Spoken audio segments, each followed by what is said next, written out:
Salut, bienvenue sur Max Reportage pour essayer la nouvelle BMW 1300 GS. Mais tout d'abord, jingle.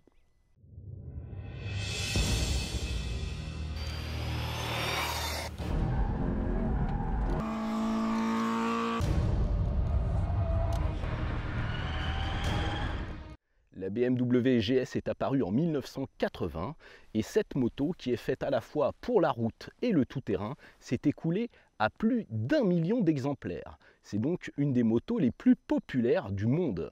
Et cette nouvelle génération offre un large spectre d'utilisation puisque selon les options et les équipements, on peut avoir un modèle plus axé pour la route ou plus axé pour l'enduro.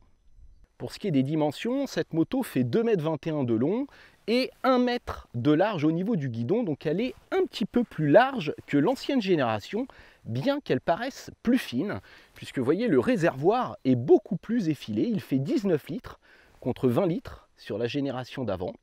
La selle est à 85 cm, mais vous pouvez faire évoluer la hauteur de selle de 80 à 89 cm en fonction du choix de la selle, de sa position, mais aussi de la hauteur de la suspension adaptative. Côté moteur, on retrouve toujours le célèbre Boxer, c'est-à-dire le bicylindre à plat, vous voyez, qui dépasse de chaque côté de la machine. Ce moteur a été entièrement revu, il offre désormais 145 chevaux pour 149 Nm de couple. Il bénéficie toujours d'un système d'admission variable, et bien que ce moteur soit un peu plus gros que l'ancien, il affiche 6 kg de moins sur la balance. L'autre grosse nouveauté, c'est la boîte de vitesse à 6 rapports qui a été largement avancée. Elle se trouve désormais beaucoup plus sous le moteur, ce qui permet d'optimiser le centre de gravité. L'avancée de la boîte de vitesse a également permis de laisser de la place à l'énorme catalyseur pour répondre aux nouvelles normes anti-pollution. Regardons maintenant la partie cycle, entièrement nouvelle elle aussi, puisqu'on va avoir désormais un châssis en acier avec une boucle arrière en aluminium. La transmission à la roue arrière s'effectue toujours via un cardan, avec, vous voyez ici, le système paralever avec le petit soufflet. Cardan qui nécessite tout de même un entretien tous les 80 000 km. Le système paralever arrière a été modifié, tout comme le système télélever, c'est-à-dire le triangle de suspension qui se trouve à l'avant et qui évite à la fourche de plonger au freinage. Ce système a été largement optimisé pour offrir un meilleur ressenti. En gros, ils l'ont rigidifié. À cela s'ajoute le système dynamique DSA qui intègre un réglage en hauteur et un correcteur d'assiette moyennant 500 €. Ici, vous pouvez voir la jante avant de 19 pouces. On bénéficie de 2 disques de 310 mm, pincés par des étriers à 4 pistons. Donc là, on est sur des étriers forgés, puisqu'on a le freinage sport en option. À l'arrière, on trouve une jante de 17 pouces, avec un simple disque de 285 mm et un étrier à 2 pistons. Alors, toutes les GS de série bénéficient du système ABS Pro, c'est-à-dire un ABS avec capteur d'angle. Là, vous voyez l'éclairage Matrix entièrement à LED, à l'avant comme à l'arrière. Alors, on peut en option, avec le pack Innovation, avoir un système d'éclairage en virage et vous allez avoir 47 LED au lieu de 21 LED. Là, on peut voir que la bulle, vous voyez, est légèrement raccourcie à ce niveau-là. Pourquoi? Parce qu'on a un radar avant. Même chose à l'arrière, on va avoir un radar arrière qui va permettre d'avoir une fonction capteur d'angle mort. Là, sur le réservoir, vous pouvez voir le logo Trophy. Donc le pack Trophy est à 850 €. La GS de base intègre ses clignotants ici, dans les pare-mains. Mais si vous bénéficiez du pack Rallye, vous pouvez déporter les clignotants pour les mettre de manière plus traditionnelle ici et les protéger en cas de chute. Donc là, sur mon modèle d'essai, j'ai quasiment toutes les options disponibles. J'ai la finition Pro qui intègre tous les packs. Donc je vais vous faire un bref rappel des différents packs. Donc on commence par le pack dynamique à 1790 €. Avec le pack Innovation, on a un régulateur actif de distance. Le pack confort à 550 €. Là, vous pouvez voir le système de préparation GPS du pack Touring. La finition Pro comprend également un pack Premium. Je bénéficie également du pack Enduro Pro. Toutes les nouvelles GS bénéficient désormais en série d'une clé main libre. Donc ça, c'est vraiment très pratique. Ça permet à la fois de démarrer en gardant sa clé dans la poche, mais aussi d'ouvrir son réservoir. Et on peut le coupler avec le top case optionnel qui désormais est électrifié, donc bénéficie d'un verrouillage centralisé, d'un éclairage et d'une prise de courant. Vous voyez que la selle est en deux parties, donc elle peut se soulever ici au niveau du pilote pour s'incliner légèrement ou s'avancer et se reculer au niveau du passager. Ça, c'est plutôt pas mal. Et moi, j'apprécie tout particulièrement, vous voyez, cette partie légèrement rembourrée qui va vous protéger en cas de freinage et surtout qui va éviter de rayer son réservoir avec sa boucle de ceinture ou ses clés. Alors ce petit bouton-là, c'est le hamburger et le hamburger vous permet d'accéder à 6 raccourcis directs en roulant. Au niveau du commodo gauche, vous voyez qu'on a la commande de régulateur de vitesse, les warnings, ici un bouton menu, des flèches, les clignotants et le klaxon, très puissant d'ailleurs. Là vous voyez une petite trappe, très pratique, qui permet de mettre son télépéage, sa clé de contact éventuellement. On a également une prise de branchement pour le téléphone. Seul bémol, c'est que cette petite boîte ne se verrouille pas. Les poignées chauffantes et l'appel d'urgence figurent dans la dotation de série. Le démarrage s'effectue désormais via ce petit bouton ici à droite. Et là, on accède à l'écran TFT de 6,5 pouces, parfaitement lisible, même en plein soleil. Au-dessus, vous voyez que j'ai le GPS, mais ça, c'est une option. Allez, maintenant, on passe au guidon. Allez, alors pour s'installer, vous voyez, la moto est basse parce que j'ai l'option avec la suspension adaptative. Donc ça, c'est super, vous voyez. Je m'installe très facilement dessus. Et là, avec mon mètre 77, eh bien, la moto me paraît basse. Je vais mettre le contact ici. Ouf. Et là, vous voyez, j'ai les pieds vraiment bien à plat. Hein. De chaque côté, je suis bien. Et j'ai de l'espace aussi devant les jambes, hein, malgré la présence des cylindres. Hop. Alors, le levier d'embrayage, c'est du beurre. Et vous voyez, la réponse de l'accélérateur, hyper précise. Alors là, je suis en dynamique pro. Je vais me mettre en rain, road. Voilà, ça sera très bien. Et là, vous voyez, je braque, ça braque pas mal. Hein. Ça braque même très bien. Alors j'ai pas les valeurs de diamètre ou de rayon de braquage, mais ça paraît très maniable. Le fait d'avoir un guidon large, on a 4,8 cm de plus que l'ancien guidon. Et même si vous prenez l'option guidon confort, vous aurez la même largeur. Hein. C'est juste qu'il sera un peu plus haut. Donc aller un peu plus large de guidon pour se faufiler entre les rétros étroits, ce sera peut-être un poil moins facile. Allez, là, on a un beau casse-vitesse, là. Ouais, ça les encaisse très très bien. Hein. Là, vous voyez, pour évoluer à 30 à l'heure, je peux me mettre en 3, ça broute pas. Je vais freiner un peu pour voir si elle cale. Bon, elle est limite, mais non. Ça le fait quand même. Le bruit est quand même sympa, sans être trop agressif pour les autres. Vous voyez, ça résonne un peu entre les pierres. On peut ajouter un échappement à Krapovic. Vous voyez, non, 950 €. Enfin, c'est plutôt pour le look. Hein. On va voir si c'est maniable. On va rentrer dans le petit trou de souris ici. Voilà. Ah, je pose pas les pieds au sol. Hein. C'est vraiment le fait d'avoir ce centre de gravité très bas. Vous voyez, je suis à l'arrêt. La moto, elle tient toute seule en équilibre. Regardez. J'ai l'impression vraiment d'être sur une cylindrée inférieure. Hein. La maniabilité est exceptionnelle. Et là, on peut se le tenter, là, ou pas? Ouais. Ouais, on va se le tenter, là. Hop. Alors là, vous voyez, je me suis mis dans un trou de souris. Et je vais, hop, essayer de sortir. Donc, je vais manœuvrer en légère descente. Je fais attention derrière, mais ça va, hop. Elle est vraiment facile en manœuvre. Hein. Hop, vous voyez le demi-tour que j'ai fait là dans un trou de souris, en plus en légère pente. Jamais je me suis senti embarqué. Ouais, c'est vraiment sympa. Hein. Très très maniable. Elle était déjà très facile à manier cette moto. Hein. Très bien équilibrée. Là, c'est un cran au-dessus. On a gagné vraiment en facilité de conduite, en maniabilité. Ah oui, je vais laisser passer la jeune femme. Je pose pas les pieds au sol. Là, je suis à l'arrêt, je tiens en équilibre. Waouh! Ah là, j'ai calé quand même.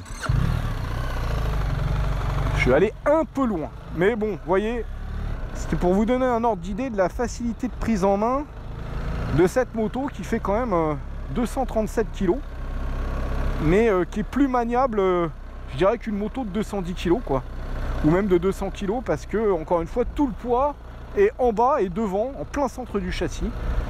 C'est ça le secret. J'ai l'impression qu'on ressent beaucoup moins le couple de renversement par rapport aux anciennes générations. On a un balancier d'équilibrage, hein, bien sûr, sur cette machine. Allez, on va aller voir ce que ça donne sur les routes Qatar. Allez, on est parti pour un bout de route. Alors, je vais lever la bubule électriquement. Voilà. D'ailleurs, je vais fermer la visière. Je vais me mettre en mode dynamique. Ça y est, j'y suis. Et on est parti. C'est très joli ici. Le revêtement est de bonne qualité. Alors, je précise que j'ai les pneus routiers, hein, les Metzeler sur cette machine. Et c'est parti. Oh la vache! Ça réagit bien à l'accélérateur. Oh, les 145 chevaux sont bien là. Ils annoncent un 0 à 100 en 3 secondes 4. Oh là là. Alors là, je vous le dis direct, j'ai l'impression d'être sur un roadster. C'est incroyable. La position, là, pourtant j'ai les bras écartés et tout. Mais le fait que ce soit fin à l'entrecuisse et surtout hyper bien équilibré, j'ai pas du tout l'impression d'être sur une moto qui fait 237 kg. Alors c'est toujours 12 kg de moins que l'ancienne, mais ça reste quand même un poids conséquent. Mais avec l'excellent équilibre des masses, vous voyez, c'est toujours pareil, c'est encore mieux qu'avant. On a l'impression d'être sur une cylindrée inférieure à la génération d'avant, alors qu'on a encore plus de watts. Oh là là là là, l'avant qui se soulève très légèrement. Comme je suis en mode dynamique, l'anti-patinage est un peu plus, on va dire, tolérant. Regarde, les sorties de virage, on met les watts. Wouhou! Quel bonheur!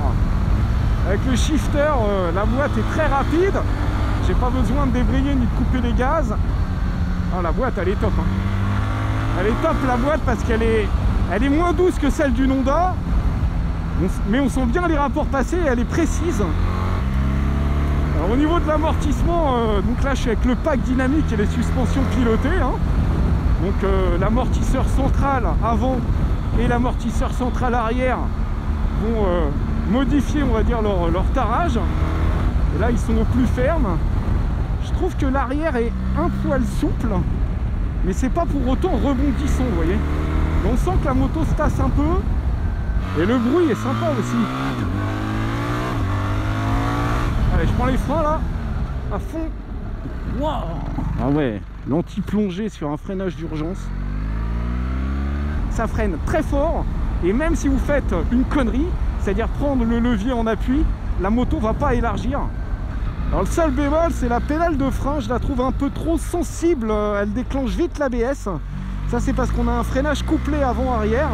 Alors je suis pas frustré parce que comme j'ai l'ABS Pro et que en rentrant sur l'avant, elle n'élargit pas. Finalement, j'ai pas besoin d'utiliser la pédale de frein.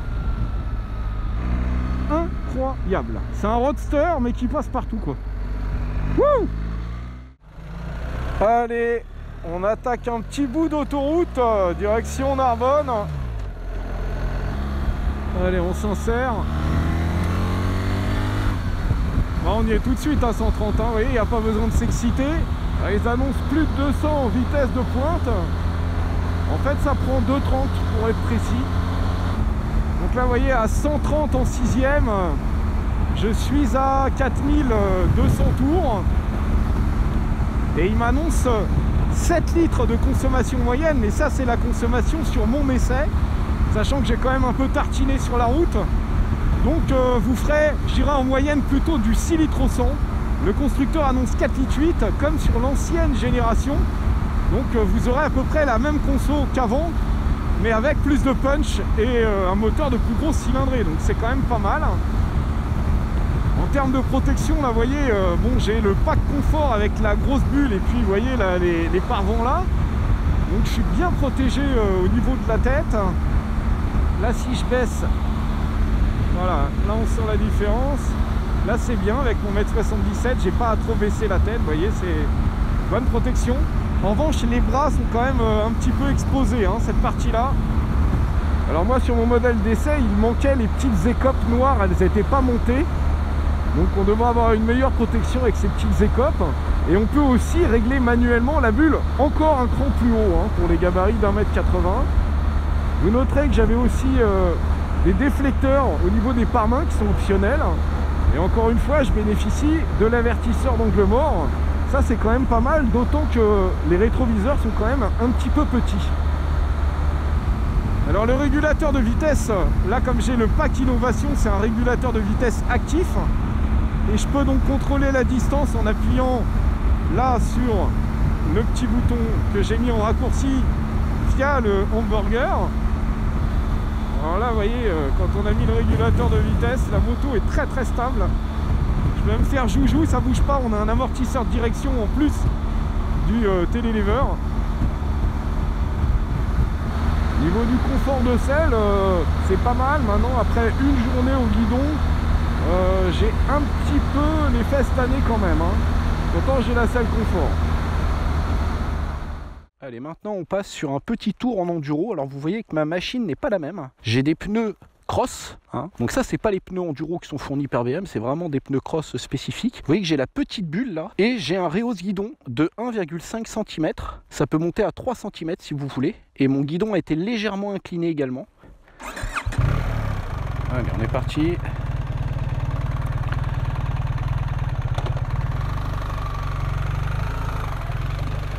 Et on passe donc en position debout pour faire de l'enduro. Et c'est pour ça qu'on a une petite bulle en enduro en général. Alors moi je suis très très bien installé, hein, parce que comme elle est fine, je peux même m'appuyer un peu les genoux sur le réservoir pour se reposer. C'est déconseillé parce qu'on perd un peu de mobilité. Alors là je suis dans le cadre d'un essai presse à l'école de conduite Enduro Park du château Lastour. Et franchement, c'est exceptionnel, hein. Le terrain qu'ils ont là, même les moniteurs, ils sont hyper cool. Si ça vous dit, je vous le conseille. Donc là, vous voyez, la moto, je l'ai mis en mode enduro. Et donc, on a aussi un mode enduro pro. Parce qu'on peut tout paramétrer, hein. Mais bon, déjà, quand vous êtes en enduro, vous avez une réponse douce de l'accélérateur. Donc vous voyez, ça permet d'évoluer vraiment comme ça au ralenti, sans caler. En première, vous voyez, elle évolue toute seule à 12 km/h. Et j'ai pas d'à-coup, hein, et la remise des gaz est, vous voyez, très progressive. J'ai les commandes courtes aussi, hein, donc ça c'est bien les leviers courts pour faire de l'enduro, parce que vous allez être à 2 doigts. Voilà, avec les pneus à tétine, là, autant vous dire que ça accroche de dingue, surtout quand en plus là c'est sec dans la caillasse. Alors faut aussi préciser que sur cette version enduro, j'ai la suspension sport avec 20 mm de plus de débattement, donc ça aide beaucoup aussi, parce que le télélever c'est super pour la stabilité sur route, et même la stabilité là, vous voyez, à faible allure comme ça en enduro, c'est top là. On sent que le train avant est solide. Maintenant, pour prendre des très gros chocs ou des très gros sauts, c'est sûr qu'il vaut mieux une fourche conventionnelle, hein. Mais bon, avant d'arriver au bout d'une GS, il faut quand même y aller, hein. Alors mon excellent confrère Stéphane Lacasse de Moto et Motard nous a fait des sauts de ouf, je vous invite à aller voir. Et c'est lui qui m'a conseillé de me mettre en plus 2 enduro au niveau des suspensions. Donc on l'écoute, hein. Donc là vous voyez, c'est plus granuleux encore, mais là plus on va donner du rythme et plus ça va être stable. Alors il faut préciser que quand on est en enduro, on peut couper l'ABS arrière, mais pas l'avant, hein. Depuis Euro 5, on n'a plus le droit de couper complètement les ABS avant. Ouais, elle est confort la moto, hein. Là vous voyez, sur ce genre de piste, je sens rien. J'ai l'impression d'avoir des suspensions pneumatiques. Je dirais que c'est un peu le Defender en 2 roues, quoi. Donc on a en ville, on a un T-Max, et en tout terrain on a un Defender, le tout dans la même machine. Alors encore une fois, hein, j'ai les options qui vont bien en fonction des terrains. Hein, on va éviter de prendre les pneus à tétine pour aller à Roissy et puis on évitera les pneus Metzeler pour faire ce que je fais là. C'est du caviar, hein, il n'y a pas besoin d'être un super pilote pour passer partout avec ça. Les voyageurs au long cours seront ravis. Allez, regardez la vue là. Wouh!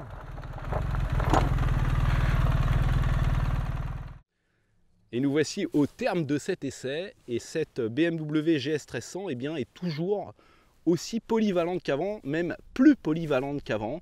Ça fait tout, le beurre et l'argent du beurre, mais l'argent du beurre est très élevé, puisqu'on va être à 20 690 € hors option. Donc si vous voulez ce modèle-là, celui que j'ai essayé, eh bien, vous serez à un peu plus de 27 000 €. C'est BM, c'est toujours comme ça, mais c'est le prix de la polyvalence absolue. J'espère que cette vidéo vous a plu. Je vous invite à vous abonner à ma chaîne Max Reportage, à me suivre aussi éventuellement sur Automobile Propre, les voitures électriques, ce qui n'a rien à voir, mais tout ce qui roule, moi j'aime bien. Et pour ma chaîne, je cherche des sponsors, donc je compte sur vous, n'hésitez pas à me contacter sur ma boîte mail maxreportage@gmail.com. Salut, à la prochaine!